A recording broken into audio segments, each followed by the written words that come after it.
शांति। ओम शांति। देखो, आज का विषय है समय परिस्थिति के अनुसार है। आज बाबा ने भी मुरली में कहा कि बच्चे, दिन में समय कम है, रात को भी जग करके भी तपस्या करो। ये बाप दादा ने दादी प्रकाश मणि को कहा था कभी 1994 में, बहुत साल पहले, कि बच्ची दिन रात सेवा करते हो, सोने का ताज मिलेगा, लेकिन बहुत जन्मों के किए हुए विकर्म को विनाश करने के लिए रात को जग करके भी तपस्या करो। हम सेवा में दिन रात बिजी है, सेवा से सेवा का फल मिलेगा, लेकिन विकर्म कौन विनाश करेगा? सेवा से नहीं होगा, तपस्या चाहिए। तो आज की दुनिया में जैसे देख लो आप, बरसात का समय आता है, महाराष्ट्र वाले अनुभवी है, बरसात का समय आता है, खेती में बीज बोते हो। आप कहो बीज बोने का समय पर आपको घर में शादी थी, बीमार थे, खेती बोया नहीं है, तो किसको बोलेंगे? किसको बोलेंगे? भगवान को बोलेंगे ऊपर से गेहूं चावल भेजेगा? नहीं, अपने तकदीर को मांगना पड़ेगा। समय पर खेती बोना तो सारे साल के लिए जो आपको अनाज चाहिए वो मिलता है। किसी भी कारण बहुत है, तो वो किसको बताएंगे? तो अपने तकदीर को। हमने बोया नहीं है तो मांगना पड़ेगा। तो ऐसे संगम पर, ये संगम का समय सभी के लिए नहीं है। जिसने इस ईश्वरीय विश्वविद्यालय में आकर यह आध्यात्मिक ज्ञान क्या है सुना, समझा, उनके लिए संगम युग है। बाकी सारी दुनिया के लिए कल युग है। तो इस संगम युग का महत्व कौन जानता है? जैसे स्कूल में बच्चा जाता है तो परीक्षा का समय उसको पता है, कल परीक्षा होने वाली है। उसको रात को नींद भी नहीं आती है, कब पढ़ूं, कल क्या होगा, क्या लिखूंगा, चिंता होती है। तो हमारा भी सारे कल्प के जो कमाई का साधन है, जो कमाई करना चाहते हो, हेल्थ, वेल्थ और हैप्पीनेस, निरोगी काया, निर्मल मन, धन संपत्तियों से भरपूर, ये कोई ऊपर से बाबा अपने आप नहीं भेजेगा। संगम पर एक समय, कलयुग का अंतिम और सत्युग का शुरुआत। इस संगम पर अगर आप ये तीनों प्रकार के बीज बोते हो तो एक कल्प के लिए तो आपको हेल्थ, वेल्थ, हैप्पीनेस, ये तीनों जितना चाहे वो मिलेगा। ये संगम पर जो बीज बोते हो, उससे जो झाड़ पैदा होता है उसको कहते हैं कल्प वृक्ष। ये सारे कल्प के लिए आपको, जो मनुष्य को तीन चीजें जरूरत है। हेल्थ चाहिए, शरीर को कोई बीमारी ना हो, वेल्थ चाहिए, धन संपत्ति चाहिए, और सदा मन, जीवन में खुशहाली चाहिए। ये तीन जरूरी चीज है। तो वो कौन देगा? कहां से आएगा? तो हर चीज का एक समय है। तो सारे कल्प के अंदर अगर आपको ये चाहिए, इस संगम पर ये तीन बीज बोना है। कोई तन से बहुत सेवा करते हो, बहुत अच्छा शरीर है, 100 साल तक भी कोई बीमारी नहीं, बहुत अच्छा शरीर है, लेकिन खाने के लिए कुछ भी नहीं है। किसने बनाया? गरीब। किसी को देखो धन इतना है, धन से भरपूर है, घर में खाने वाले कोई बच्चे ही नहीं है, क्या करेंगे धन? तो तीनों में बैलेंस चाहिए।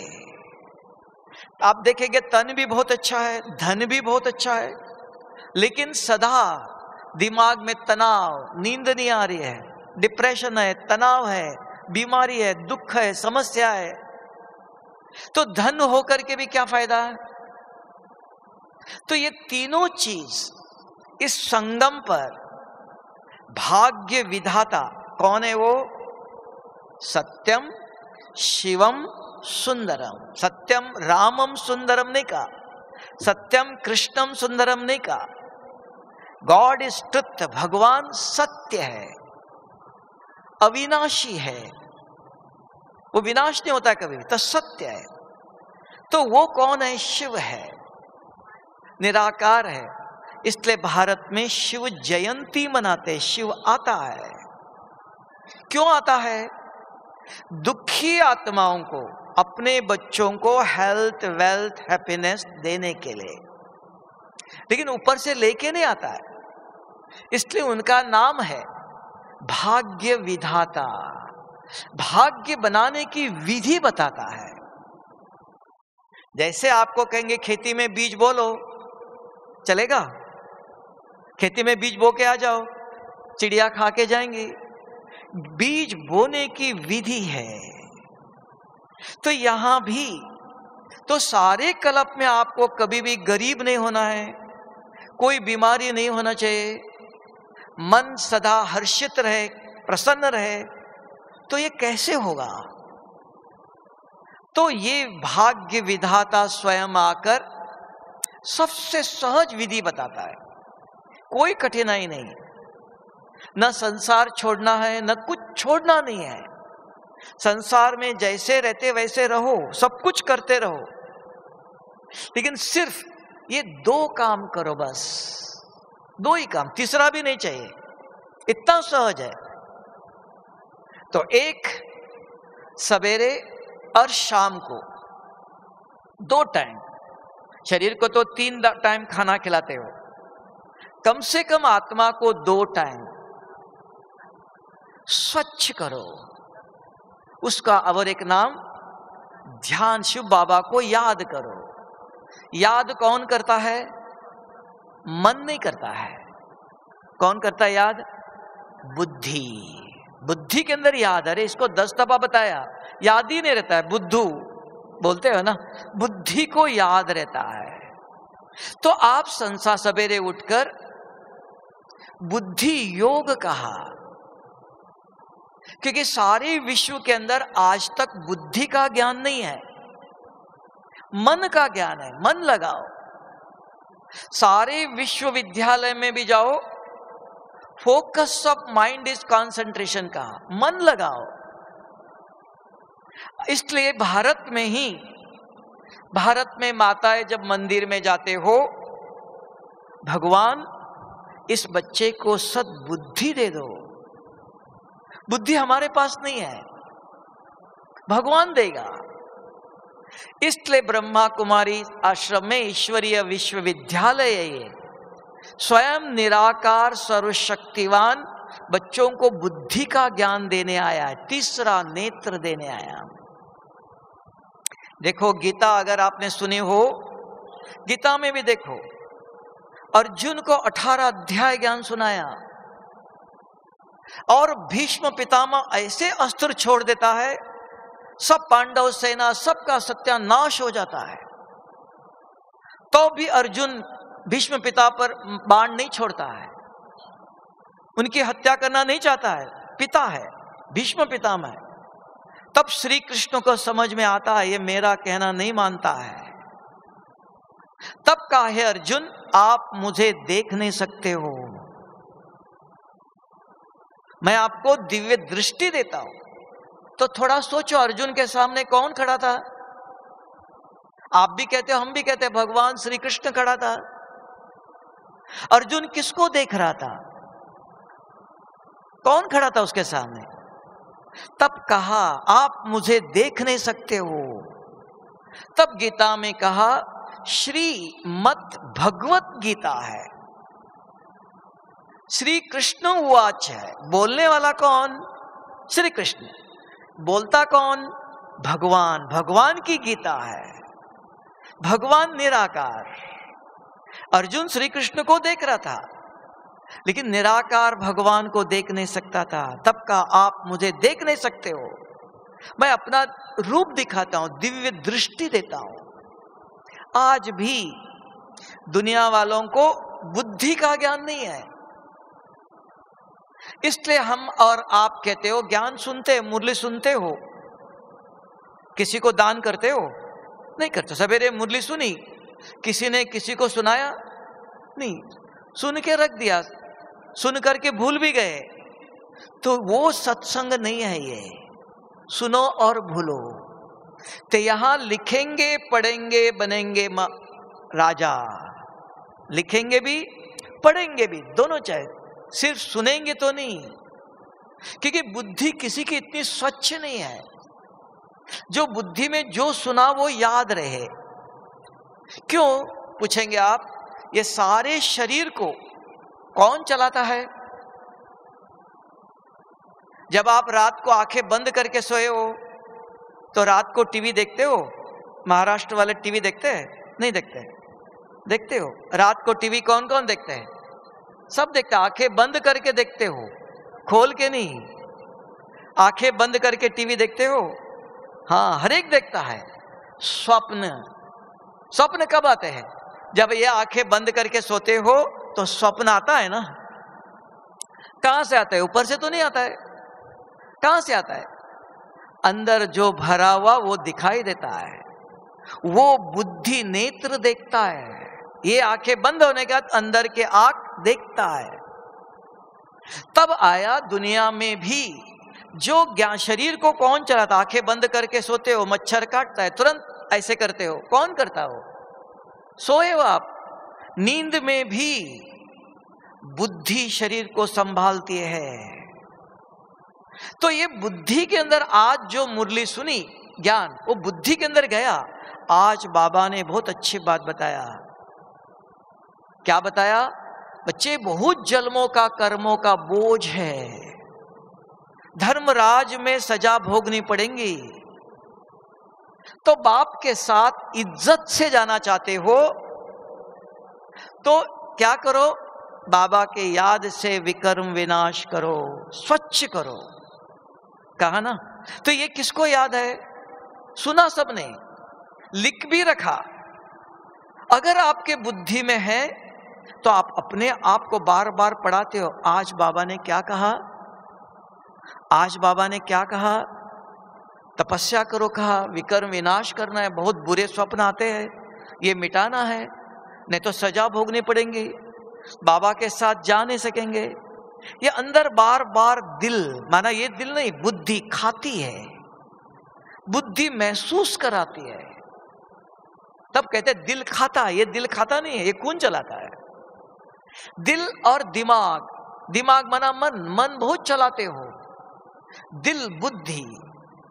अगर बुद्धि के अंदर आज की एक मुरली के पॉइंट गया तो वो अंदर ही अंदर अपने आप को पढ़ाते हो। आज बाबा ने ये कहा, आज बाबा ने ये कहा, ये कैसे करो?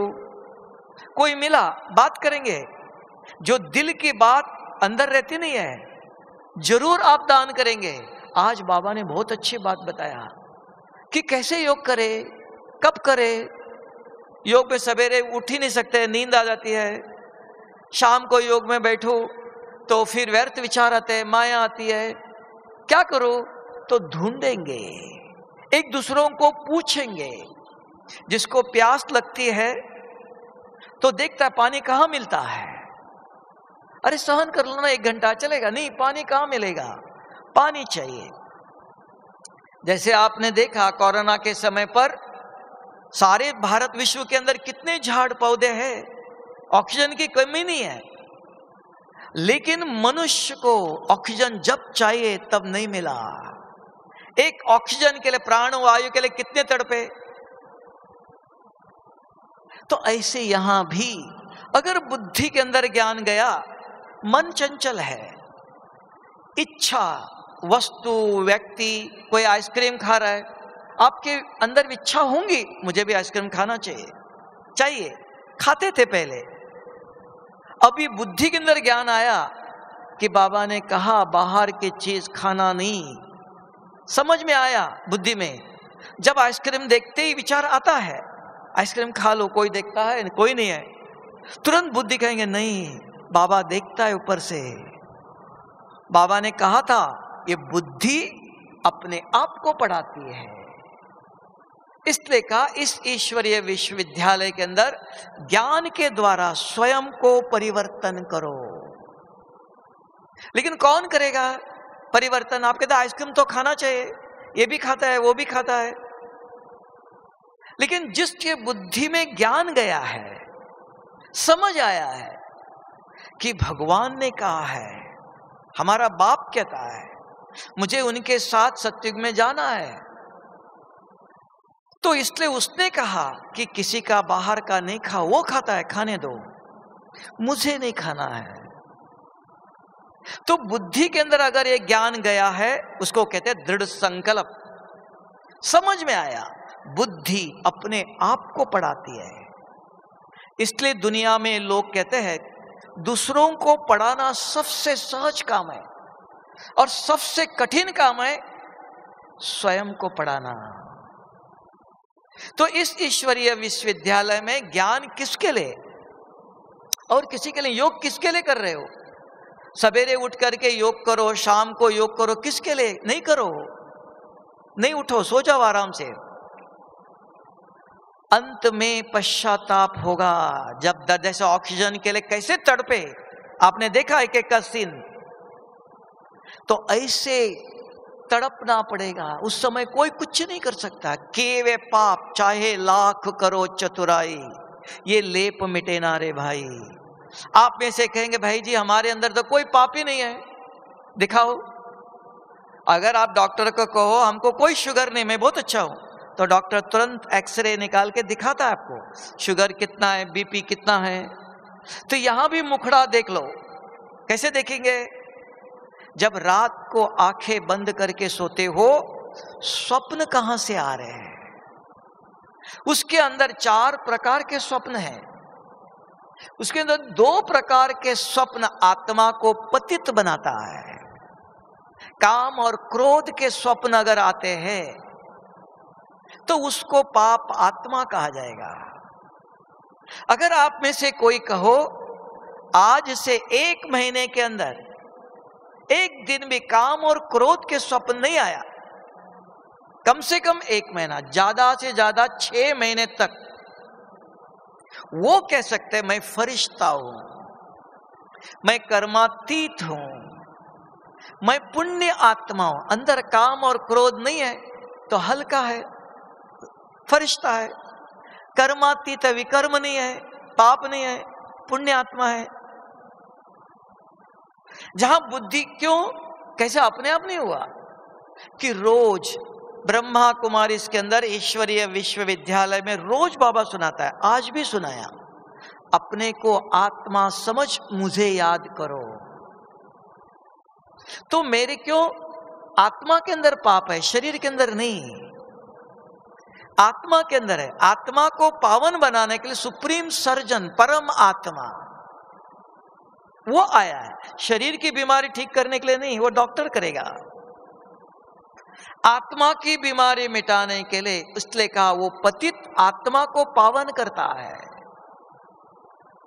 विधि बताया, आत्मा समझ, आत्मचिंतन करो। और परमात्मा कौन? सर्वशक्तिवान है।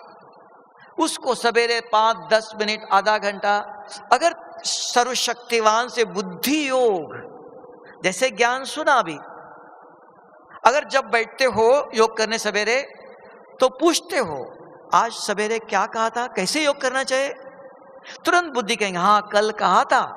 आत्मा समझ, शिव बाबा के सर्व शक्तियों का चिंतन करो। जिसने अच्छे ध्यान से सुना, बुद्धि को याद है, तो योग में बैठते क्या करूं, हाँ कल कहा था, तो बुद्धि को याद है। तो इसके लिए कहा बुद्धि विधि पूर्वक करती है। तो बुद्धि योग अगर शिव बाबा से जोड़ते हो, ये विधि, तो बुद्धि के अंदर जो पाप है स्वच्छ हो जाता है।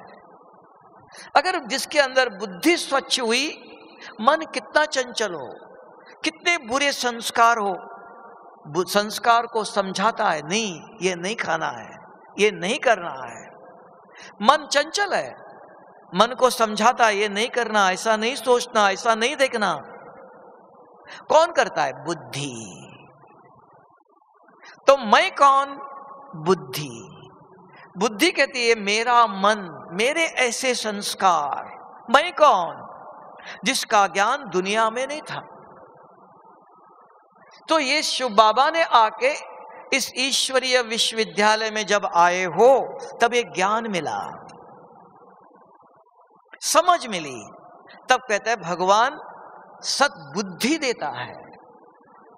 तो जिसके अंदर बुद्धि मिली, समझ में आया, तो सवेरे शाम को वो शांति से सो नहीं सकता है। अगर खेती वाला उसको बोलो बरसात आई, तो वो शांति से घर में बैठ नहीं सकता है। अपना सब ट्रैक्टर लंगर सब लेके खेती में जाएगा, खेती बोना है, बाल बच्चों को संभालना है, अनाज सारे साल के लिए अनाज चाहिए, चिंता है कब बरसात आएंगी, कब खेती में बीज बोएगा।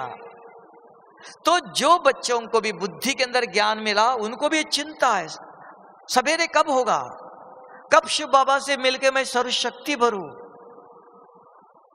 कब शाम को 6 बजेंगे 7 बजेंगे योग में बैठकर शिव बाबा से सर्वशक्तियां लेनी है। कब होगा, इंतजार करता है। पता ये संगम का थोड़ा सा समय है, सारे कल्प का आधार है।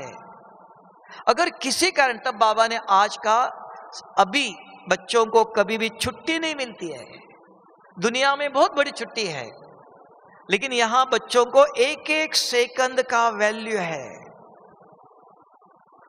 अगर एक एक सेकंड बाबा ने कहा 1 साल के समान है। सारे कल्प के अंदर ये संगम का 100 साल मिलते हैं, उसमें ही 25 साल बचपन कैसे चले जाते हैं। अंत में बुजुर्ग हो गए, कुछ कर नहीं सकते हो,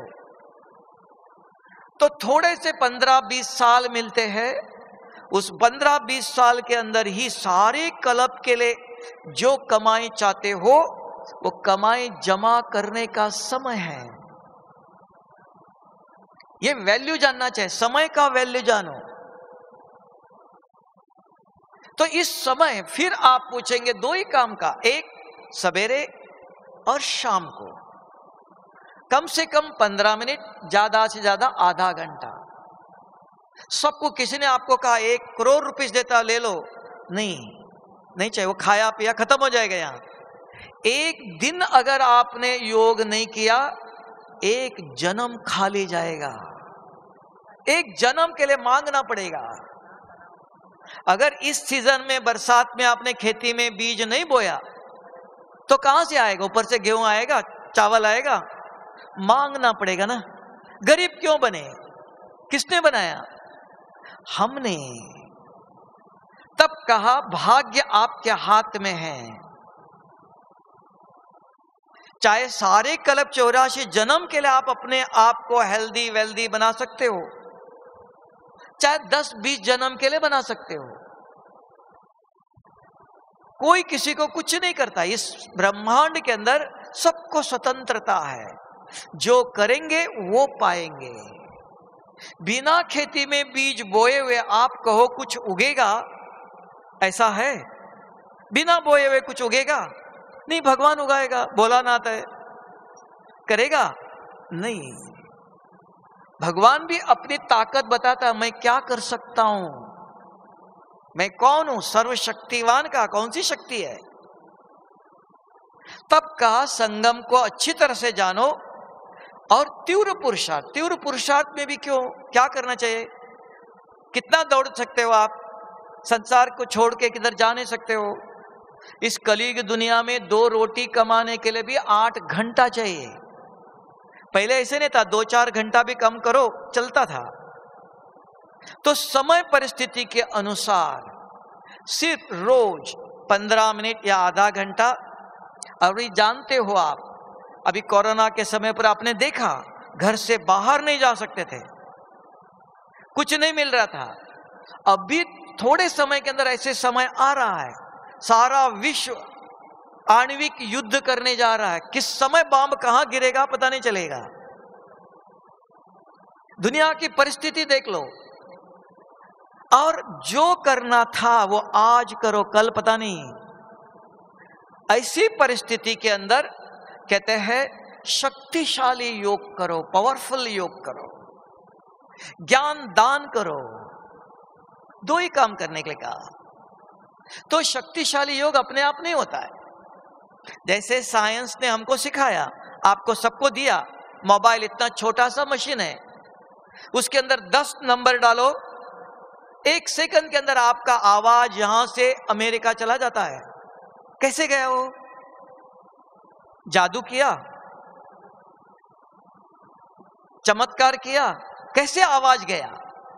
ऐसे ही आप यहां बैठे बैठे अगर आप आत्मा रूपी मशीन के अंदर, मोबाइल के अंदर 5 नंबर डालो, आपका आवाज परम धाम में पहुंचेगा।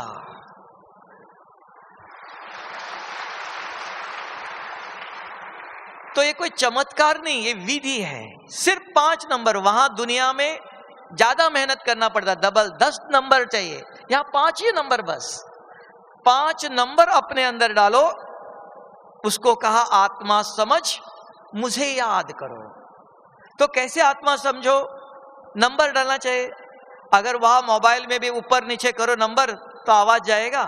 यहां भी विधि से सिद्धि है। जब अमृत वेले शाम को बैठते हो, बैठते ही अपने आप से पूछो मैं कौन। किसको पूछा? बुद्धि को।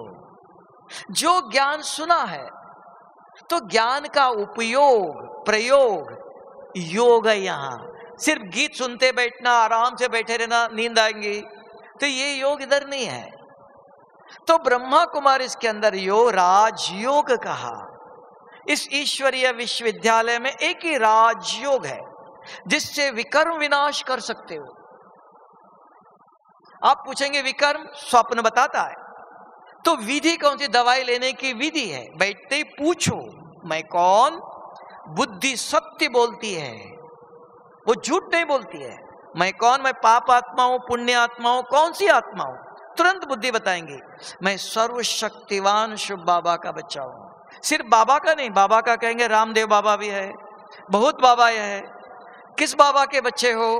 सर्वशक्तिवान, साधारण नहीं, सर्वशक्तिवान शुभ बाबा का बच्चा हूं। फिर पूछो मेरा रूप कैसा है? तुरंत बुद्धि जवाब देती है, मैं एक सफेद चमकता हुआ सितारा हूं। फिर पूछो मेरे गुण?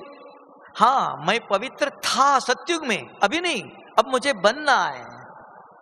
मैं शांत शीतल था, कभी था, सतयुग में था, अब मैं, अभी गुस्सा आता है, अब मुझे शांत शीतल बनना है। एक एक दैवी गुण अपने आप को याद दिलाओ, मेरे गुण कौन से थे और अभी कौन से हैं, अभी इनको चेंज करना है, परिवर्तन करना है। फिर मेरे कर्म, मैं क्या करता हूं? इस भ्रकुटी में बैठकर आंखों से इधर उधर देख सकता हूं, अभी योग में बैठा हूं, कौन आया कौन गया इधर उधर नहीं देखना चाहिए। स्थित प्रज्ञ कहा, अशरीरी बनो कहा। शरीर को योग में बैठे इधर देख रहे हो, उधर देख रहे हो, हाथ हिला रहे हो, पाव हिला रहे हो, तो शरीर को यूज नहीं करो, अशरीरी बनो। तो अपने आप को समझाना पड़ता है, अब मुझे आधा घंटा योग में बैठा, शरीर का कोई काम नहीं। एक जगह पर देखते हुए आराम से बैठो, अपने आप से पूछो मैं कौन। धीरे से, मेरा रूप क्या है, मेरे गुण क्या है, मेरे कर्म क्या है, मैं कहां से आया? परम धाम से। ये 5 नंबर याद रखो। ये नंबर अगर अपने अंदर डालते हो, आपका आवाज सीधा परम धाम में पहुंचता है। सारी सृष्टि को, तब बाबा ने कहा विश्व कल्याणकारी हो, भगवान के, शिव बाबा के मददगार बच्चे हो। शिव बाबा को क्या चाहिए? पैसे चाहिए, मकान चाहिए, पवित्र बच्चे चाहिए। आज कहा ब्राह्मणों का धर्म है पवित्र, स्वच्छता। तो कहां से आएंगे वो योग बल है। नहीं तो स्वामी विवेकानंद जी कहते थे मुझे 100 ब्रह्मचारी मिलेगा तो बस मैं भारत का नक्शा ही चेंज कर दूंगा। आज शिव बाबा को, बाप दादा को कितने ब्रह्मचारी मिले? आज देखो कितने सेंटर में बहनें हैं आज भारत में, कम से कम 50-60 हजार होंगी। कुमार कुमारी कितने होंगे सारे सेंटर में, कुमार कितने होंगे? आप देखो, आप इधर बैठे हो, गृहस्थ में रहते हुए पवित्र कितने हो? तभी तो यहां पहुंचे हो, नहीं तो बहन जी इधर आने की छुट्टी नहीं देंगे आपको। गृहस्थ में रहते हुए, नहीं तो दुनिया कहती है आग और कपूस एक साथ रह नहीं सकता है, तो आपने बताना चाहिए हम रह के देखते दिखाते हैं, हम रहते हैं। अब बताओ आप कौन कौन कहते हैं हम आग और कपूस साथ रहते हुए भगवान शिव बाबा के श्रीमत पर चलते हैं? हाथ उठाओ देख लो। हाँ देखो कितने हो।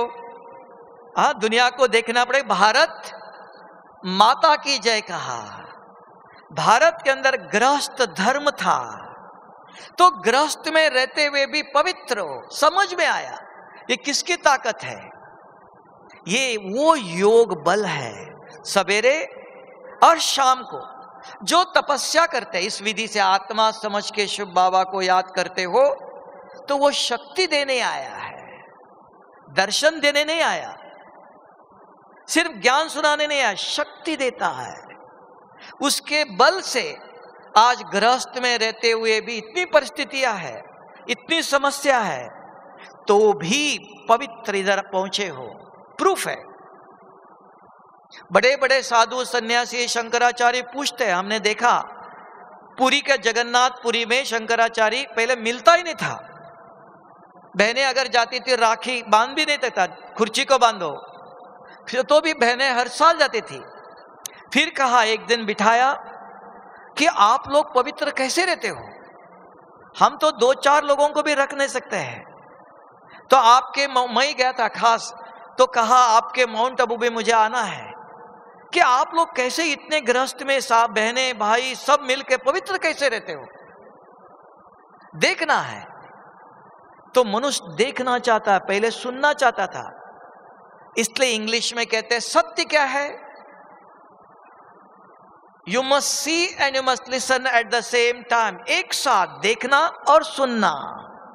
तब हम इस डायमंड हॉल में कैसे बाप दादा गुलजार दादी के तन में आके कैसे ज्ञान सुनाता है, सुनते भी है और देखते भी है। 50 सालों से देखो कितने गुरु महात्माएं देवताएं गए, कहां गए हो? कोई आया वापस? लेकिन ब्रह्मा बाबा ने शरीर छोड़ने के बाद बाप दादा गुलजार दादी के तन में 50 सालों से आकर आप सबकी पालना किया ना। आप सबकी पालना किसने किया? आप सबके लिए इतना बड़ा डायमंड हॉल किसने बनाया? किसके लिए बनाया? तो बाप दादा ने, ब्रह्मा बाबा ने शरीर छोड़ने के बाद भी ऐसे कोई भी, सत्य साई बाबा पुटपत्रिका गया, कहां गए? किसी के शरीर में आ सकते हैं ना, आके ज्ञान सुना सकते हैं, कहां गया वो? कोई भी गया हुआ आया? तब कहा कैसे बाप दादा आकर के पालना करता है। तो भगवान की रचना इतनी सुंदर, तो भगवान कितना सुंदर होगा। तब का सत्यम शिवम सुंदरम। तो आप समझते हो कि हम भगवान के बच्चे, जो समझते हैं सच्चे दिल से बताना, हम भगवान के बच्चे समझते हो, वो हाथ उठाओ दिल से, ऐसे नहीं उठाना। पक्का देखो भगवान के, अभी हाथ नीचे करो। अभी आपको बोलो भगवान के बच्चे कभी गुस्सा कर सकते हैं? अब बताओ, जो कहते हो हम भगवान के बच्चे गुस्सा नहीं करते हैं, वो हाथ उठाओ। हाँ, अभी देखो कितना कम हो गया। भगवान के बच्चे, वो भगवान के बच्चे गुस्सा कर सकते हैं? नहीं। गुस्सा करते हो तो रावण के बच्चे कहेंगे ना। हाँ, अभी हम भगवान के बच्चे बन रहे हैं, रावण के जेल से बाहर आ रहे, बाहर आए नहीं, अभी आने वाले हैं। हाँ, शांतिवन में भट्टी करके रावण के जेल से बाहर आ जाएंगे पूरा, है ना। वो वादा करके जाओ कि रावण को लेके नहीं जाएंगे, रावण के जेल से बाहर आके दिखाएंगे हम, ऐसा है ना। और जो समझते हम भगवान के बच्चे, वो पक्का करना हम भगवान के बच्चे हैं, याद रखना, नहीं तो बाबा की बेइज्जती होंगी। भगवान के बच्चे और गुस्सा करते हो। आज कहा शिव बाबा के जो निंदक है, निंदा करते हैं, तो वो ठोर पाएंगे, ऊंच पद पाएंगे? नहीं। तो याद रखना, हमें गुस्सा नहीं करना है, तो ये भगवान की निंदा हो जाएंगे। कोई देखेगा तो कहेगा अरे ये तो भगवान के बच्चे, अरे गुस्सा करते हैं। तो निंदा किसकी हुई? आपकी नहीं हुई, सतगुरु का निंदक। तो याद रखना, कभी भूल से भी अगर गुस्सा आता है, आता नहीं है, करते हम, कहीं से आता नहीं है, हर एक को पता है। अगर माताजी घर में कुछ बोलती है तो बच्चे चुप रहते, कुछ बोलते नहीं है। कोई ऑफिस में कोई कुछ बोलता है, बड़ा व्यक्ति, तो चुप रहते हो। सहन करने की शक्ति है हमारे अंदर। लेकिन जो कमजोर देखते हो, छोटा कोई देखते हो, उसके ऊपर बरस जाते हो। तो इसलिए सहन करने की शक्ति कहां से लानी? नहीं, समझ चाहिए। सदा याद रखो कि मैं कौन? मैं सर्वशक्तिवान शिव बाबा का बच्चा हूं। और तब पता चलता है राजा का बच्चा कभी मांग सकता है क्या? नहीं, मांग नहीं सकता हो, उसको पता है मैं राजा का बच्चा हूं। तो ये स्मृति हमारी वृत्ति को परिवर्तन करती है। वृत्ति माना बुद्धि के अंदर जो चलता है उसका नाम वृत्ति, मन के अंदर जो चलता है संकल्प, संकल्प शक्ति। अगर आपने ध्यान दिया हो, कल बाबा ने बहुत अच्छी बात बताई, देखो 3 प्रकार की शक्तियां हैं। कल सुना था मुरली ध्यान से। सतयुग में श्री कृष्ण का जन्म संकल्प शक्ति से होता है, योग बल से। द्वापर युग में तंत्र मंत्र वाणी की शक्ति, मंत्र गाते हैं उधर। और संगम पर कौन सी शक्ति? बुद्धि की शक्ति, बुद्धि बल, योग बल। तब का वृत्ति से वातावरण बनता, वृत्ति से प्रकृति को भी परिवर्तन करते हो, मन की शक्ति से नहीं, बुद्धि की शक्ति से। इसलिए बुद्धि योग। तो बुद्धि जो सोचती है उसको कहते वृत्ति। वृत्ति से वातावरण बनता है। इसको साइंस ने करके दिखाया। यहां नंबर डालो, 1 मिनट के अंदर अमेरिका गया। उसको कहते हैं इलेक्ट्रोमैग्नेटिक वेव्स। करंट भी चाहिए, मैग्नेट भी चाहिए। तो हमारे पास दोनों ही है, संकल्प शक्ति है और बुद्धि। देखो सबको फोटो निकालती है, सबकी बातें याद रखती है, चुंबक है, खींचता है। तो शक्ति और चुंबक। मन ने पूछा मैं कौन, बुद्धि ने जवाब देना चाहिए, ये दोनों एक हो गया। तब जो निकलता है वो वृत्ति का, वो पावरफुल है। उससे प्रकृति को भी परिवर्तन कर सकते हो। अन्य आत्माओं को भी बाबा ने कहा ऐसे, आज दुनिया में किसी को ज्ञान नहीं चाहिए, दृष्टि दे दो, शक्ति दे दो। सहन नहीं कर सकते, इतना दर्द, इतना दुख, इतनी समस्या, शक्ति चाहिए। तो बच्चे, आज बाबा ने मुरली में कहा रावण जैसा व्यक्ति भी सामने आएगा, कोई आपको गाली भी देगा तो क्या करो? गाली भी देगा, हो सकता है क्या करो? कहा कि शुभ भावना, शुभ भावना, शुभ कामना कहां से लाएंगे?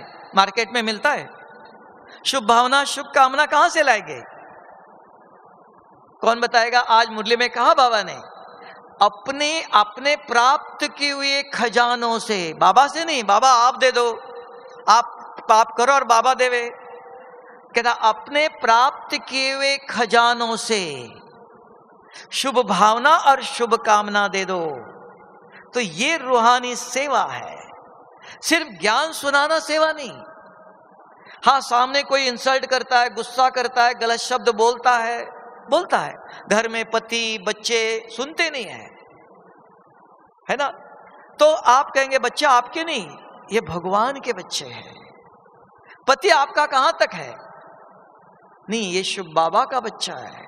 इसलिए भारत के अंदर एक नियम है, पति परमेश्वर का, परमेश्वर थोड़ी है, भगवान का बच्चा है।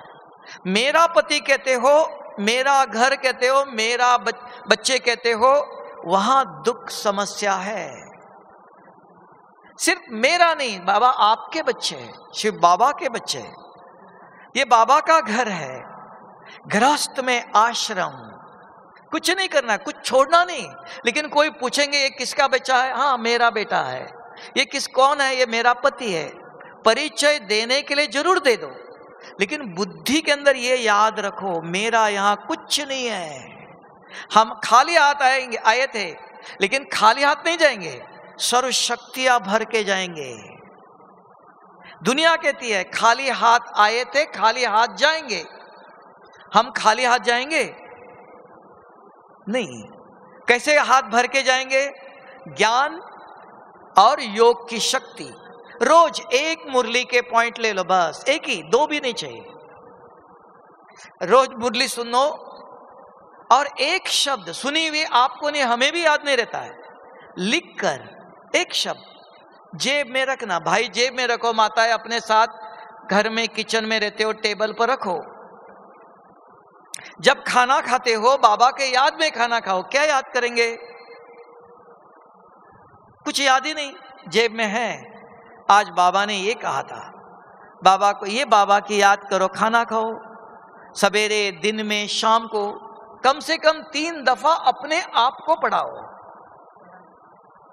और कोई भी मिला सारे दिन में, याद नहीं, जेब में है, पढ़ के बताओ। ज्ञान दान करना सीखो, तब देखना चेहरा सदा खुश रहेगा। गुलजार दादी बोलती थी, हम देखा बचपन में, शुरू में हम मधुबन में आए तो गुलजार दादी कहती थी खुशी बांटो। हमने एक दिन सोचा दादी को पूछना, दादी खुशी कहाँ मिलती है? कौन से मार्केट में मिलती है?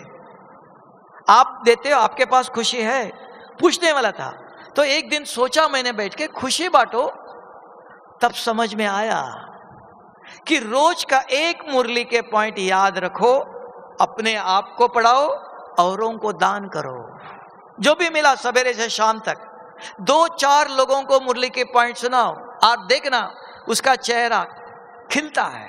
आपको भी देखना अपने आप को, आज मैंने मुरली के पॉइंट सुनाया, आज मैंने सेवा किया, स्वयं भी खुश। अगर किसी को खाना दे दो, शाम को भूख लगेंगी, किसी को 1000 रुपया दे दो, अरे और भी चाहिए था, पेट भरता नहीं है। लेकिन ज्ञान के पॉइंट सुनाओ, एक पॉइंट से खुश। तो ये ज्ञान ऐसा है। तो ब्राह्मण वो है जिसके मुख से सवेरे से रात तक, आज के मुरली के पॉइंट अगर किसी को सुनाते हो, रात को कमरे में सोते हो, 2-4 लोग होते हैं, 2-3 लोग सोते हो, सोते सोते आज बाबा ने ये कहा था, कमरे में सुनाओ रात अंत तक। दिन में खाना खाने बैठते हो, कोई मिले, किसी का फोन आया, ब्राह्मण वो है जिसके बुद्धि में ज्ञान है, आज की मुरली के पॉइंट। तब कहेंगे ब्राह्मण। ये एक काम करना है बस, तब सब चिंताएं, सब दुख जो सदा हर्षित रहना चाहिए, प्रसन्न रहना चाहिए। कोई देखे तो कहेंगे भगवान इनको पढ़ाता है। तो भगवान की इज्जत, बाबा ने आज कहा मेरे साथ इज्जत से चलो। नहीं तो धर्मराजपुरी से बाप के सामने कोई इंसल्ट करे किसी को तो चलेगा? इज्जत से चलो। तो इज्जत से चलने के लिए किया हुआ पाप है, दिखाई देता है, स्वप्न आते हैं, मन बताता है, मन के अंदर गलत विचार आता है। कोई एक भी व्यक्ति नहीं होगा जिसने मन को जीता हुआ हो। हम मन के गुलाम हैं, न चाहते हुए आते हैं। कहां से आता है वो? अंदर भरा हुआ है। तो अंदर की सफाई करने के लिए सवेरे 15 मिनट, आधा घंटा, ज्यादा नहीं, 1-1, 2-2 घंटा नहीं, इतना बैठ नहीं सकते, पुराना शरीर है, तमो प्रधान है। तो बहुत मेहनत नहीं करो, 15 मिनट, ज्यादा से ज्यादा आधा घंटा। विधि है, आत्मचिंतन करो, 5 नंबर याद रखना, नहीं तो मोबाइल जाएगा नहीं, आवाज ऊपर जाएगा नहीं। 1 घंटा योग में बैठे, कहेंगे बाबा ने फोन उठाया नहीं है। बाबा कहते मेरे पास आपका आवाज ही नहीं आया। आप कहते बाबा मैंने इतना योग लगाया, अरे नंबर देख लो आप, नंबर गलत है आपका, आपका आवाज ऊपर गया ही नहीं है। तो विधि से सिद्धि,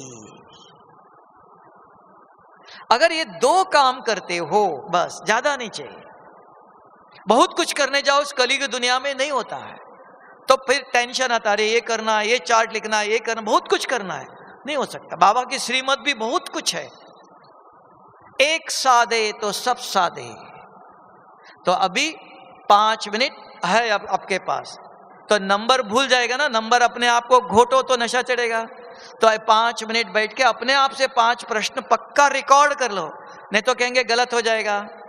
तो फिर से बताता हूं, तो योग करना माना सवेरे शाम बैठते ही आत्मचिंतन करो और परमात्मा चिंतन, इतना सहज है और कुछ नहीं करना है।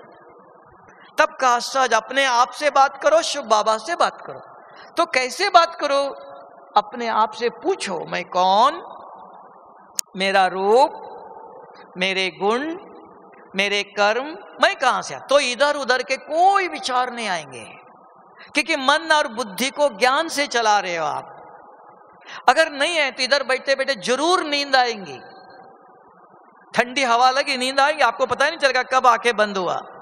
जरूर इधर उधर के विचार आएंगे, नहीं आना चाहे संभव नहीं है।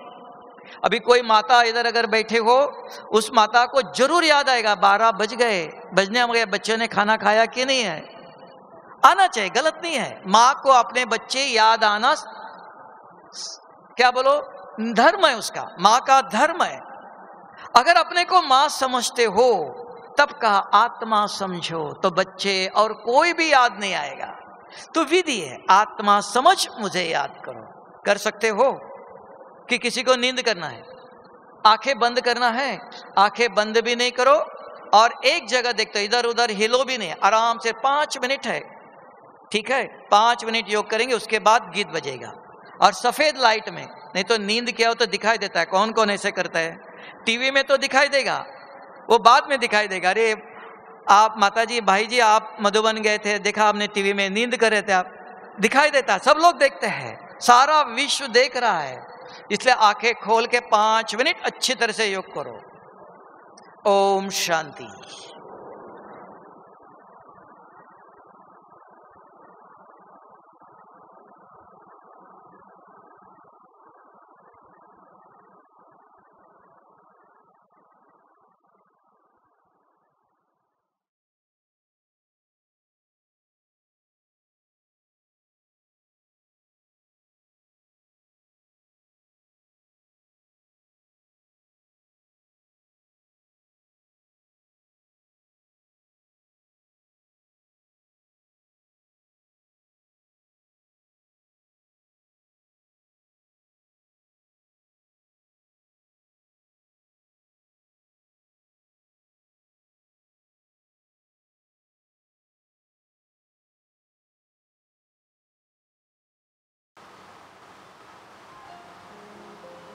सफल कर लो सांसें अपनी,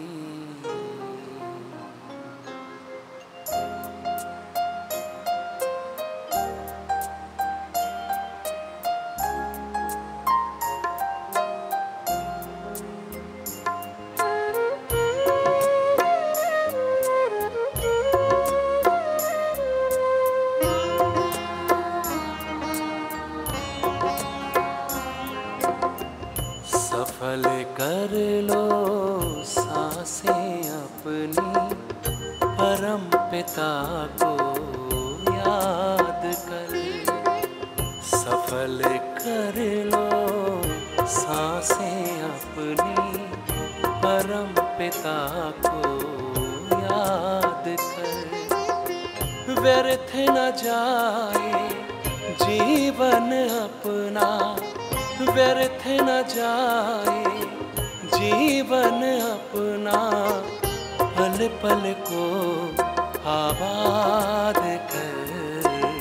सफल कर लो सांसें अपनी, परम पिता को याद कर।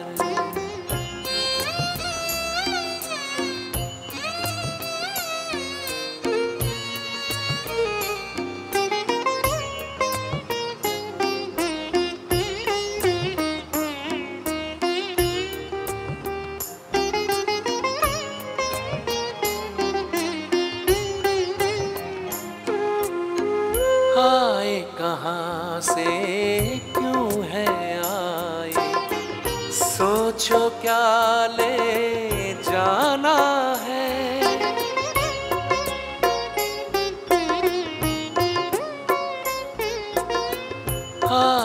कहाँ से क्यों है आए, सोचो क्या ले जाना है। जैसी करनी वैसी भरनी, कभी नहीं भुलाना है। शुभ संकल्पों की, शुभ संकल्पों की करो रचना, विश्व का कल्याण कर।